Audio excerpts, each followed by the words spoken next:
What is going on, guys? Welcome back to another Albion video. In this video I want to have a quick video explaining something about merchants running, aka city trading.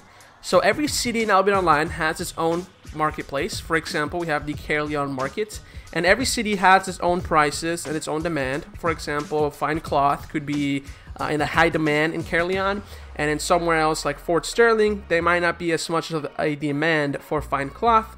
So city trading or merchant running, what you basically do is you go to a city, you check that if there's a low price of a product, and then you buy that product, then you transport it all the way to another city where that product is bought a lot and there's a high demand and there's a higher price for that product, and then you sell it off for a profit. So for example, I actually have done this for a little bit. If we check here, I sold 999 fine cloth in Carleon for around 262,000 silver.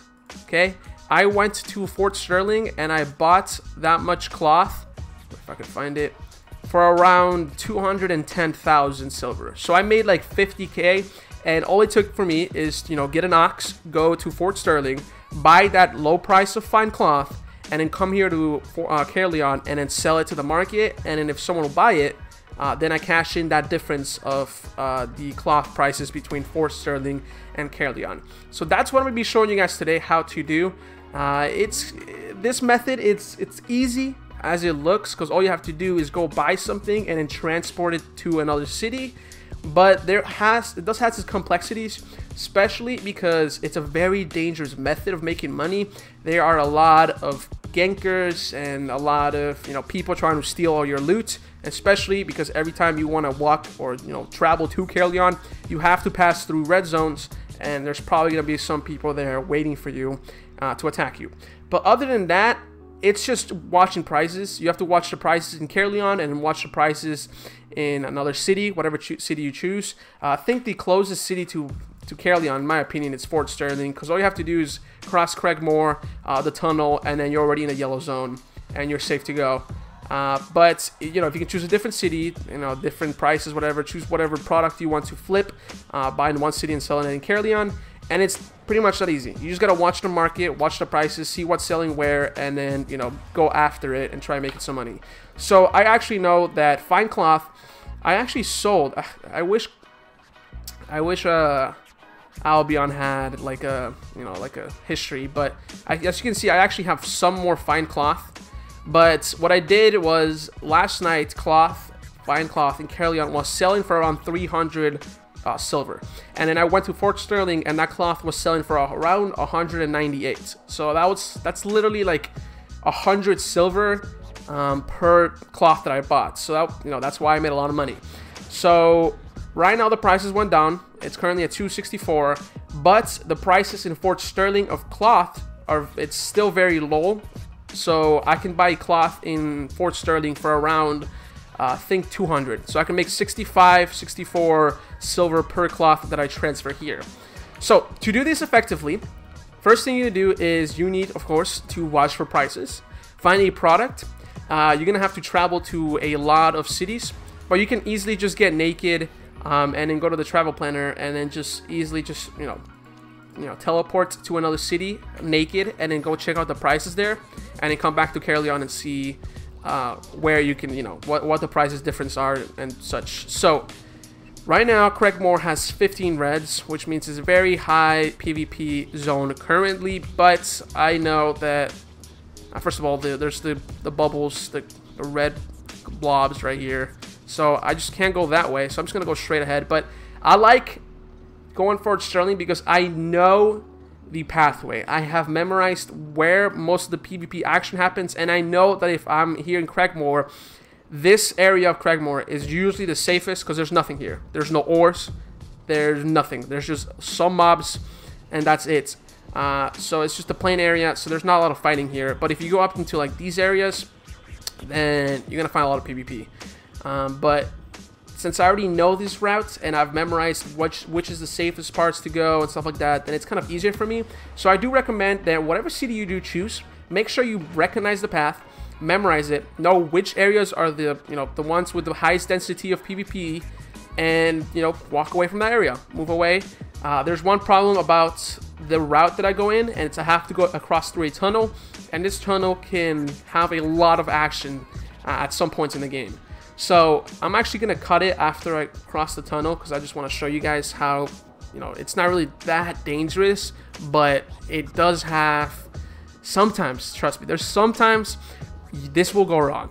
You will lose a lot of money, especially, see there's 0 red players here, especially if you bought a bunch of stuff. This has actually happened to me. I bought so much. I bought like 2 million worth of resources from one city, and I'm trying to transfer it to Caerleon, and I get ganked. You're gonna lose all of those resources if you die. So it's very dangerous, because you might have such a successful trade. You spend all of your bank, all of your silver to make that transfer, and you still have a chance of dying.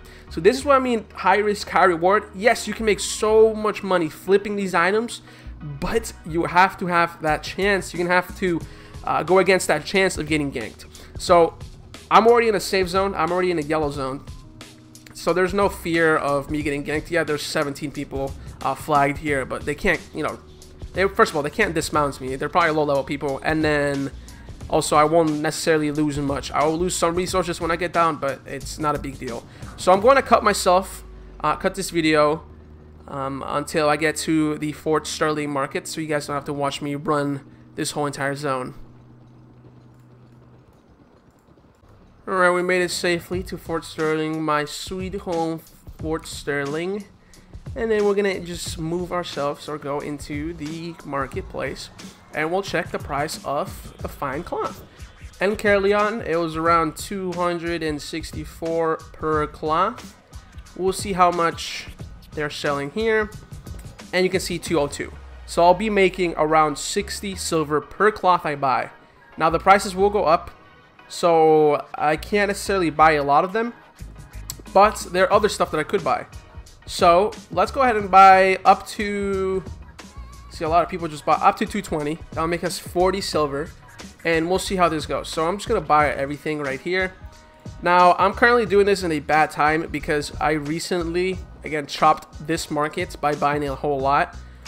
So once you like go into like a market, so if you go into the Fort Sterling market and you clear out the marketplace, you might want to consider going into another city, because again, for example, no one has actually refilled these fine cloths since I last did it like 2 hours ago. So it's gonna cost me a little bit more, but let's just get all these up to 220 there. And I spend around, I don't want to do math, I usually have a calculator and just like calculate all this, but I'm gonna rough estimate 200,000. Let's see. Yeah, I'm gonna say around 170,000 silver, because I had 2.1, so that kind of makes sense there. We're gonna collect it all, and I have a stack at 96. And then I also know that planks are cheap here, and they're selling at some price, but I don't see a lot. Actually, I could take some. Okay, so let's do planks. So I'm just gonna keep buying all of these. The amount I recommend for you to take, it depends. If you're doing short trades and like small amounts of trades, then you don't necessarily need to take a high level ox. A low level ox will do just fine. But if you're gonna be doing big trades, you know, the highest level ox that you can get is probably gonna be your best choice. So I could actually have a tier 8 ox, but they're very expensive. And I died, again, this is a very risky method of making silver, but I died with my tier 7 ox not that long ago, carrying some stuff from Marlock. And let's see how much weight. We're about 92. Sure, we'll do that. So we just spent roughly, let's see, 700,000 silver-ish buying fine cloths and planks. Now, what we have to do is we have to walk or, you know, transfer all of these resources back to Caerleon and then sell them off at a profit. That's pretty much it. It's not really that complicated. The only complexity is watching the prices, making sure that, you know, you're making a good margin between what you bought and what you sell. You know, the basic buy low, sell high, and how much you can carry, and how safe the current game is. If there's a lot of people PvPing, if the zones are just heavily populated by people trying to gank. it all depends on that. But the actual, just buy this, buy it low, and then go into Carleon or another market. I might have to transfer this. Well, I didn't check, but if the let's say if the Marlock market is selling fine cloth for 400 silver a piece, then me, walking or transferring all these resources to Marlock is more profitable than Carleon. The thing about Carleon is Carleon has the best marketplace. That's where all of the high level people are. All of the guilds are run through Carleon. But there are some merchants that are from Carleon to other cities. So what you could do is find something that sells low in Carleon and then go sell it high in another city. But the thing is, if you do the opposite, if you go into another city, buy something in Fort Sterling, then sell it in Carleon, Carleon has a lot more volume. There's a lot more sellers and a lot more buyers. So, your money won't be stuck into that resources, as long as you're around the areas with the highest volume, which is Carleon. So you don't want to keep your money in those resources for a long time, and Carleon has the most amount of volume. But you could do trades from Carleon to another city. I just like doing trades from another city to Carleon. So I'm going to transfer this. I do want to talk about what you should wear. First of all, you shouldn't be naked like this guy, because people will see that you're up to something. You're transferring something, or you have something. If you're a naked guy on the ox and there's a couple people on top of you, they probably will know that you're carrying something and you didn't bring any loot or any clothes, because you're trying to transfer something, and if you get ganked, then what's the point? So I'm actually gonna go through the long way because there's 4 marked people here. So I'm gonna go around this entire zone. But yeah, don't do this naked. Get an ox and get some cheap clothes. So I'm running the Bloodletter, the Mist Color, so I can have that double dash, so I can easily escape them. But yeah, don't go naked. Get something super low tier, tier 4, maybe possibly tier 3. Make sure you look like you're playing the game or you're doing something and you just brought an ox. Then you're just merchant running, because people will come and try ganking you if they see that you're trying to transfer some resources. So I'm going to cut and go to Carleon, and we'll see what happens, how much we're selling, how much profit we're making per this trade. There was a lot of action in Craigmore. There were around like 17 people marked. There was a huge blob, but we made it. We'll try to stay away from the main roads, because there might be people spear fishing, or spear ganking and other stuff. So we made it back. Let's see how much we can sell this stuff for. We bought the fine cloths for 202 to 210. And first of all, we could already make profit because there are sell orders. There are people buying these cloths for a certain price. So there are sell orders, or buy orders actually. Sorry, there are buy orders for people trying to buy, so you can sell it just straight off. But if we click sell order, as you can see, the time it took for me to walk fine cloth, the price of fine cloth went up from 264 to 290. That means a crafter or a big guild came here and bought a whole ton of fine cloths so they can craft or whatever, and the price went up. So now I can actually have a larger margin. So I can sell this now for 287 or something, and I make 280,000. And let's see, if I actually do a calculator, I'll tell you exactly how much we made per trade. We bought that around, let's say, an average of 206 per cloth times 999. So it cost us, this 999 cloth, it cost us around 205,000 silver. And I'm going to sell this for 280,000 silver. That's a 75,000 silver from just one stack, just merchant running. That's actually very profitable. So I'm gonna go ahead and sell this off, and then I'm gonna sell these off for something like 288. And then let's check the planks out. So let's do planks. Planks are 229 currently, and I bought these for around 289. That's around 30-40 silver per plank, which is not as big as the fine cloth, but I can actually sell these off. And let's do 228. Just cut the other guy above us. 220. Let's do 229 on this one. And you can see that we have 2 stacks. I'm actually going to lower the price, but this is going to cost me a lot, of 229 to 228. and we are the highest too. So most people come here, buy our planks. There are people going to try cutting you. So there might be people buying planks or, you know, gathering planks and refining planks and then coming here and then lowering the price. Such as happened with the fine cloth for me. So if you go down here, let's see. I got some fine cloth stuck here at 297, which is actually not that bad. That's only 7 silver away from the lowest one before we added these two. But that's pretty much it. We made roughly around 130,000 silver. Let's see, I'll actually make the calculation right now. So let's do the fine cloth. Oh, wrong tag. Fine cloth. We got 96. Did someone purchase? Yeah, someone just purchased some. Oh, look, my planks just sold 993 for 226,000. So we're already making bank here. Let's see, fine cloth. Oh, I can't really make the, I can't make the exact calculation anymore since they sold. But estimating, since I started with 2.1 million, and it's gonna take a while for them to sell, I made around 150,000 silver. Just by one fine cloth stack, I made 75. And then I had another stack. Well, not another stack. I only had 96 more. And then I have these down here. And then the planks already sold. And then there's just these planks left. I'm estimating 140, 150,000. This took me probably 15 minutes. It takes around 5 minutes. And I actually calculated this with a clock.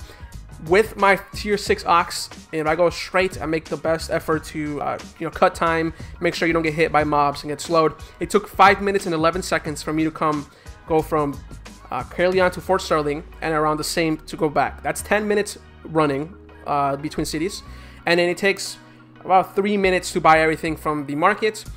And then I'll just give another 2 minutes just in case something happens. That's 15 minutes, and you can make 150, 130,000. And this is low volume. There are merchants who buy a whole lot more. They go out in mammoths, they go out in chariots, tier 8 oxes. They go and buy millions and millions of resources, then come back here and then upsell them. This was low. I only bought tier 4 planks and tier 4 fine cloths. But there are higher players and more merchants out there that flip so many items that they know the prices and they're able to turn a couple million. Let's say they have like 3 million they just bought from another city, and turn that 3 million into something like 4 or 5 million by just one trade. It's pretty easy. Again, the only hard part is make sure you don't get ganked. Make sure you're staying away from those roads, staying away from getting hit by mobs to get slowed. And that's pretty much it. That's called the merchant running, aka city trading. And Albion Online, you can make a whole lot of money if you master this method. There are so many more other methods to make silver in Albion. This is just one of them, and this is kind of like my first video on how to make silver. I'll be making a lot more videos on making silver. I even have some like small series in mind for this channel. So if you guys enjoy Albion content, make sure you hit that like button, comment below any suggestions for upcoming videos, and subscribe for more Albion content. With that being said, I really hope you guys enjoy this video. Hopefully you learned something. Hopefully you'll take something out of this video, some tactics to go merchant running. And yeah, thank you guys for watching, and I will see you guys later on my next video. Peace.